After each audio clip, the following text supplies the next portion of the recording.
Salam alaikum wa rahmatullahi ta'ala wa barakatuh. J'espère que vous allez bien.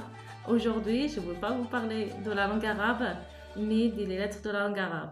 Mais plutôt, je vais vous parler du mois de Ramadan. Oui, on va parler du mois de Ramadan. On va poser la question, c'est quoi le Ramadan? Pourquoi on fait le mois de Ramadan? C'est quoi le but de ce mois-ci? Et comment on peut le préparer?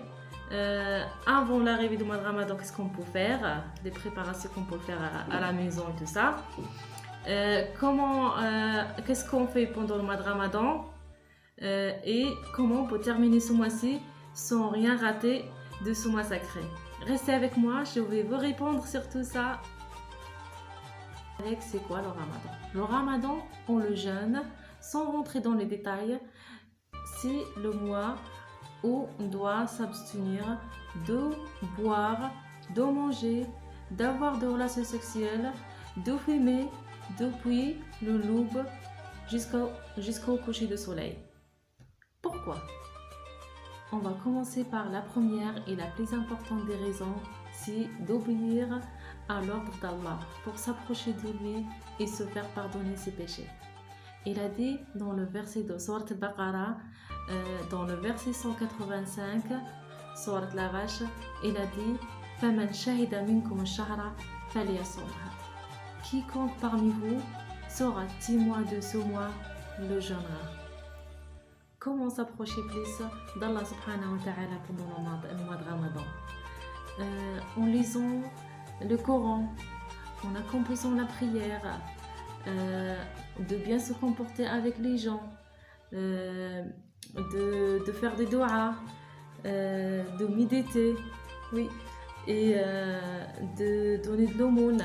L'aumône, c'est pas que donner de l'argent, non, c'est donner de la nourriture, c'est donner un conseil à quelqu'un, de aider quelqu'un, de sourire, tout ça c'est de l'aumône. Autre raison pour faire le mois de Ramadan, c'est de prendre soin de son corps. Car le jeûne, il permet à notre corps d'avoir une bonne santé. Une meilleure santé pour le système digestif, une meilleure santé pour notre cerveau, pour notre peau et nos cheveux. Et vous pouvez voir tout ça, tous les bienfaits du mois de Ramadan sur le net. Une autre raison aussi pour faire le mois de Ramadan, c'est de comprendre le sort des plus pauvres. Et j'ai aussi une autre raison, c'est après un hadith du prophète sallallahu alayhi wa sallam, les portes des paradis sont ouvertes pendant ce mois-ci et les portes d'enfer sont refermées. Un autre raison aussi, c'est que les hasanat seront doublés pendant ce mois-ci. Tout à l'heure, on a parlé de côté spirituel, comment préparer le mois de Ramadan. Maintenant, on va parler d'un autre côté, c'est le côté matériel, le côté physique, le côté de qu'est-ce qu'il faut faire avant l'arrivée du mois de Ramadan. La première chose, c'est de faire le gros ménage ou les tâches les plus difficiles physiquement. Comme ça, à l'arrivée du mois de Ramadan, on se concentre sur l'ibada, l'adoration d'Allah et le jeûne, et on ne se fatigue pas à faire les choses les plus difficiles.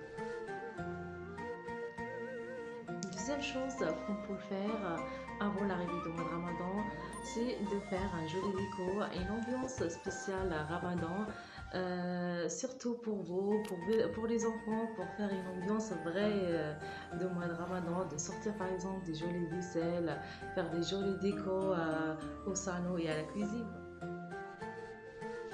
Préparez aussi le dua de l'iftar pour ceux qui ne connaissent pas. Et ça, vous le trouvez sur le net, dua al-iftar. Vous pouvez l'imprimer et le plastifier et faire comme une assiette de table. Ça, je trouve que c'est une idée aussi très bien pour les enfants et pour les gros aussi qui ne connaissent pas dua al-iftar.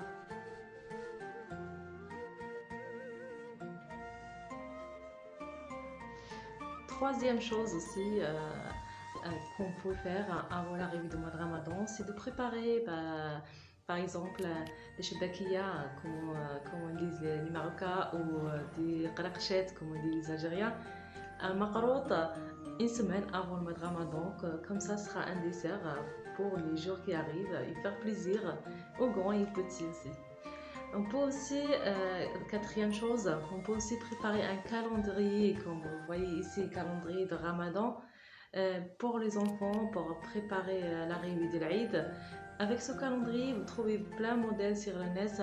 Il y a des modèles où vous pouvez mettre quelque chose de sucré, des bonbons et tout ça, avec un petit mot qui parle de la religion ou du quiz ou des doigts, des mots des bonnes actions. Vous pouvez le mettre sur le calendrier et les enfants, à chaque jour, ils sortent un petit peu. Ça aussi, je trouve que c'est une bonne idée pour préparer le mois de Ramadan.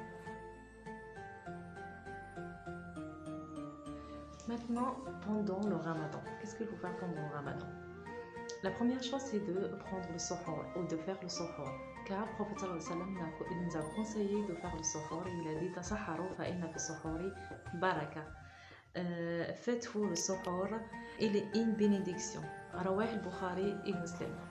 Et aussi pour avoir l'énergie pour faire le jeûne le lendemain. Mettez l'adhan à l'heure de l'iftar, car c'est bien déjà de mettre l'adhan à la maison, il est loin des shaitan, et aussi c'est bien pour les enfants pour qu'ils apprennent et ils comprennent aussi que c'est l'heure de la prière. Le 15 Ramadan, c'est le jour où il faut faire le point sur les premiers jours, qu'est-ce qu'on a fait et qu'est-ce qu'on peut améliorer les 15 jours qui viennent. Les 10 derniers jours du mois de Ramadan. C'est les 10 derniers jours où il faut bien travailler, il faut lire beaucoup de Coran, faire beaucoup de prières, beaucoup de sadaqa si vous pouvez. C'est là où se trouve la nuit du destin, Laylat al-Qadr. C'est la nuit où le Coran a été révélé.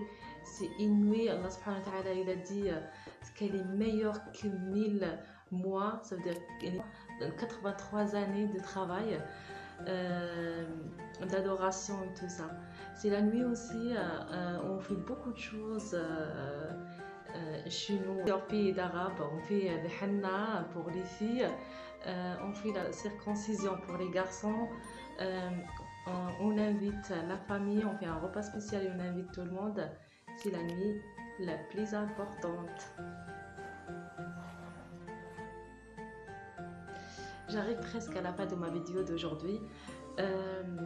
Avant de terminer cette vidéo, je m'adresse surtout aux parents. Pour la fête de l'Aïd, essayez de fêter la fête de l'Aïd pour vous et surtout pour les enfants. C'est notre fête. On a 2 fêtes dans l'année. Il faut les fêter. Il faut faire les préparations, il faut faire les gâteaux, la déco. Tout ça, rentrer le sourire aux enfants, acheter des bons vêtements, offrir des cadeaux. Et surtout, n'oubliez pas, le plus important, c'est de gagner des bonnes actions le jour de la fête de l'Aïd. Allez faire la prière de l'Aïd, rendez-vous, visite aux parents, aux proches, faites-vous le takbir toute la journée. Il y a un point qui dit ليس العيد بلباسه الجديد ولكن العيد لمن حسناته تزيد. Ça veut dire l'Aïd, c'est pas cool avec les nouveaux vêtements et les bons vêtements, mais c'est l'Aïd, c'est là on gagne plus des bonnes actions. À la fin de ma vidéo, je vous souhaite un bon Ramadan, une bonne fête de l'Aïd et que Dieu il accepte notre dua, notre prière, notre Ramadan, toutes nos actions et prenez soin de vous et